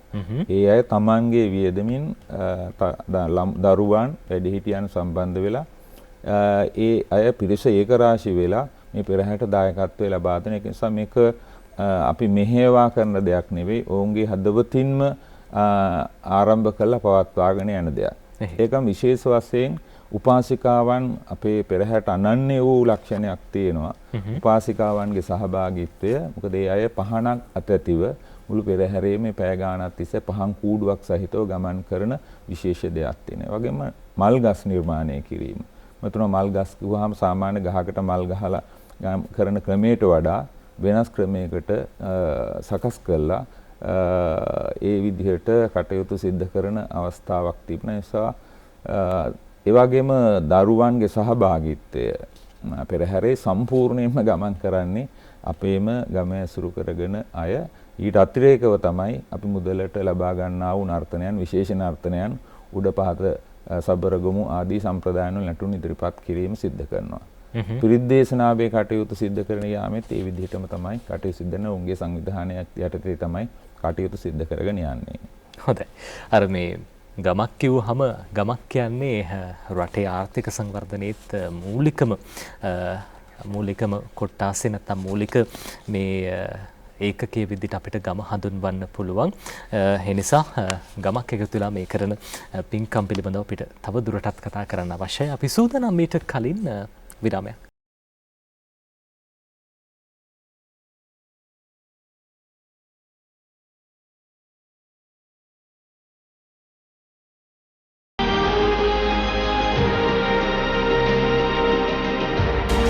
ඔබට එකතු වෙන වීකෙන්ඩ් සන්ෂයින් එක අපි කතා කරමින් ඉන්නේ පානදුර අතොටුමන බද රයිකම් කෝරළේ ප්‍රධාන සංඝනායක දළදාවත්ත පුරාණ විහාරයේ විහාරාධිපති ස්වාමීන් වහන්සේ පූජ්‍ය තල්පිටියේ චන්දරත්න අපේ හාමුදුරුවොත් එක්ක පන්සලේ පැවැත්වෙන පින්කම් කටයුතු පිළිබඳව අපේ හාමුදුරුවනේ ඉතිහාසය පිළිබඳව අපි කතා කළා. දැන් ඔබ වහන්සේ සඳහන් කරපු කාරණාව තමයි අර විශේෂිත පෙරහැරක් පැවැත්වෙනවා කියන කාරණාව. හැබැයි දැන් කොරෝනා වැඩි වශයෙන් ව්‍යාප්ත වෙන කාල සීමාවක්. දැන් කොහොමද මේ කටයුතු අපේ හාමුදුරුවනේ මෙවර සංවිධානය කෙරෙන්නේ? මේ වර්ෂයේදී අපි අවස්ථා තුනක් මේ තුන්වෙනි අවස්ථාව සූදානම් වෙලා පෙරහැර කරන්නට පින්කම් මාලාව සිද්ධ කරන්න කටයුතු සිද්ධ කරන්නේ. අපි සාමාන්‍ය වශයෙන් දළදා මාලිගාවෙහි පෙරහැර අවසන් වුණාම පස්සේ ආසන්නම දිනයකදී තමයි ඊගාවට අපි පෙරහැර පැවැත්වීම හා පූජා උත්සවය සිද්ධ කරන්නේ. එතකොට ඒ අගෝස්තු මාසයේදී කිරීමට නියමිතව තිබුණා දින යොදාගෙන අවශ්‍ය කටයුතු. නමුත් ඒ වෙලාවේදී තුනා මේ රෝගකාරක ස්වභාවය නිසා අපි ඒක පස්සේ ඔක්තෝබර් මාසෙට කල් දැම්මා. නමුත් ඔක්තෝබර් මාසෙත් කරගන්න බැරි වුණා. සාකේසේ දෙසැම්බර් මාසයේ ගෙවෙන්න ඉස්සෙල්ලා සිද්ධ කරන්න ඕනෑ කියන අදහස අප සමිතිය විසින් යෝජනා කරගත්තා.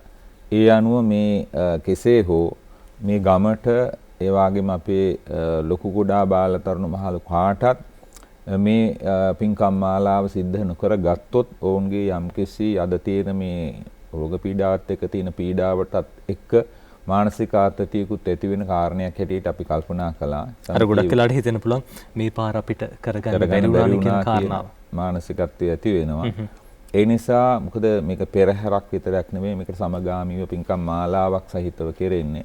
පළමුවෙන් පිරිත් දේශනාවක් සිද්ධ කරලා ඊගාට පින්දීමේ ධර්මානුශාසනයක් සිද්ධ කරලා ඊගාවට තමයි පෙරහැර කීපයක් ගමන් කිරීම සිද්ධ කරන්නේ.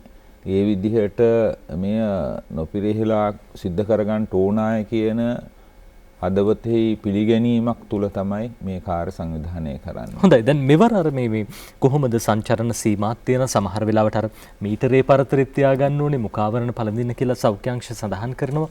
මේ හැම දෙයත් එක්කම කොහොමද අපේ හාමුදුරනේ දැන් ඔබ වහන්සේ සැලසුම් කරලා තියෙන්නේ කොහොමද මේ කටයුතු? අපි යෝජනා වලියක් ඉදිරිපත් කළා අපි මේ සියලු දෙයින් ආවරණය වෙන්න කටයුතු සිද්ධ කරනවා කියලා. ඒ නිසා සෞඛ්‍යාංශ වල නිර්දේශ ලබාගෙන ඒ වගේම පොලිසිය ඒ වගේම රාජ්‍ය නිලධාරීන් සාකච්ඡා කරලා සීමා සහිත පිරිසක් සරක් නිදහතුන් වහන්සේලා තැන්පත් දාකරඬු වැඩම කරවීම සහ 60-70කට වුණ සීමිත පිරිසක් සහභාගී කරවාගෙන සිදු කිරීම සඳහා ඒ සෞඛ්‍ය රීතීන්ට අනුව කටයුතු සිදු කරන්න තමයි බලාපොරොත්තු වෙන්නේ ජන සහභාගීත්වයෙන් තොරව.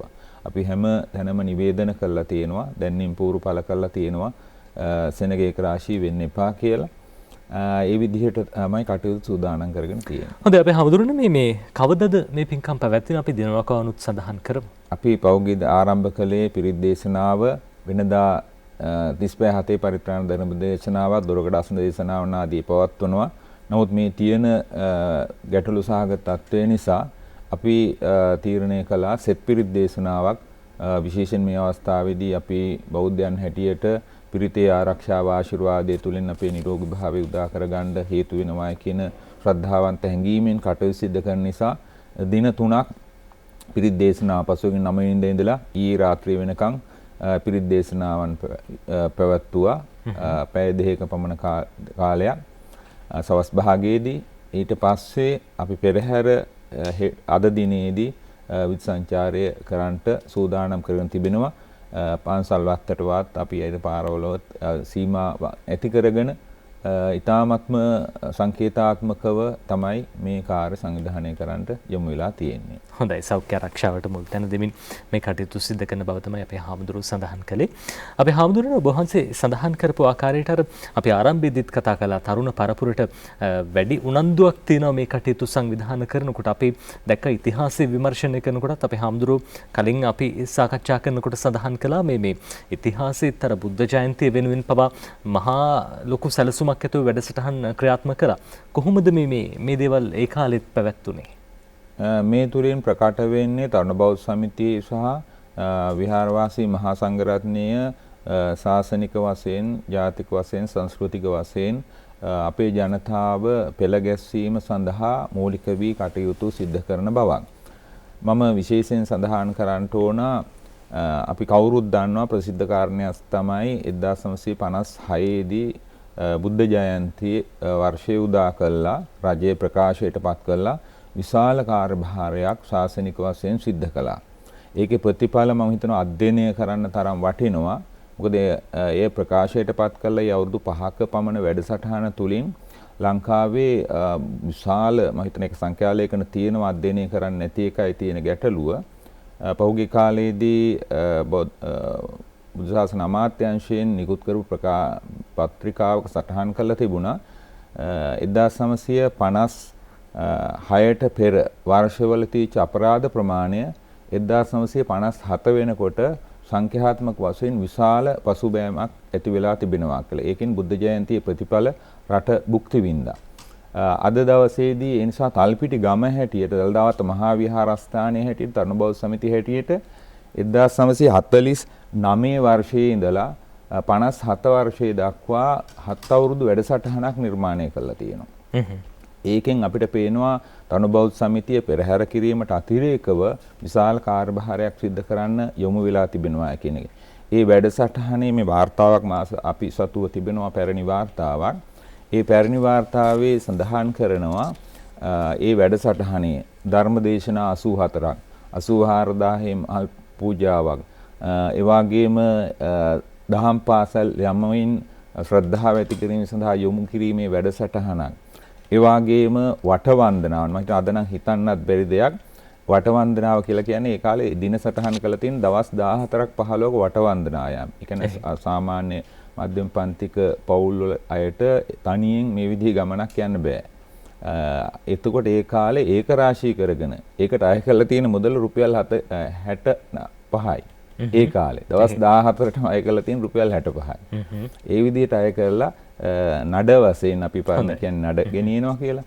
ඒ විදිහට ඒක රාශී කරගෙන මේ විදිහේ ආහිංසක අයව එකතු කරගෙන මේ තරුණ බෞද්ධ සමිතිය විසින් විශාල ක්‍රියාකාරීත්වයක් ඇති කළා තියෙනවා. ඒ වගේම පන්සලේ සංවර්ධනය සඳහාත් ආරක්ෂා කර ගැනීම සඳහාත් විශාල වැඩිපුර බිලක් ඒ වෙලාවේදී ක්‍රියාවට නගලා තියෙන තරුණ බෞද්ධ සමිතිය විසින්. හොඳයි, ලොකු දීර්ඝ ඉතිහාසයක් තියෙනවා විශේෂයෙන්ම දළදාවත්ත පුරාණ විහාරය පිළිබඳව කතා බහ කරනකොට අපේ හාමුදුරුවෝ සඳහන් කළේ දැන් ඉදිරි කාල සීමාවේදී පැවැත්වෙන පින්කම් මාලා පිළිබඳව අපේ හාමුදුරුවනේ නැවතවරක් දෙනිය අපි මතක් කරමු. කවද්ද පැවැත්වෙන්නේ?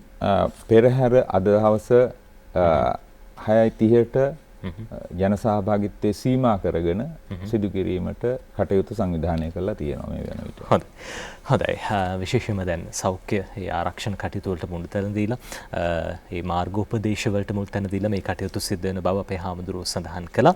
අපි নমස්කාර පූර්වක ස්තුතිය පිරිනමන අපේ හාමුදුරුවන්ට පානදුරාතොට මොනවද රයිකම් කුරලී ප්‍රධාන සංඝනායක දළදාවත්ත පුරාණ විහාරයේ විහාරාධිපති ස්වාමින් වහන්සේ පූජ්‍ය තල්පිටේ චන්දරත්න අපේ හාමුදුරුවෝ අපිත් එක්ක අද දවසේ මේ විදිහට සාකච්ඡාවට එකතු වුණේ. අපි සූදානම් මේ සාකච්ඡාවේ මේ කටයුතුත් එක්කම අදට වීකෙන්ඩ් සන්ෂයින් මේ විදිහට අවසන් කරන්න අපි යලිත් ඔබ මුණ ගැහෙන්න සූදානම් හෙට උදේ 6ට. ගිහින් එන්න. සුබ දවසක්.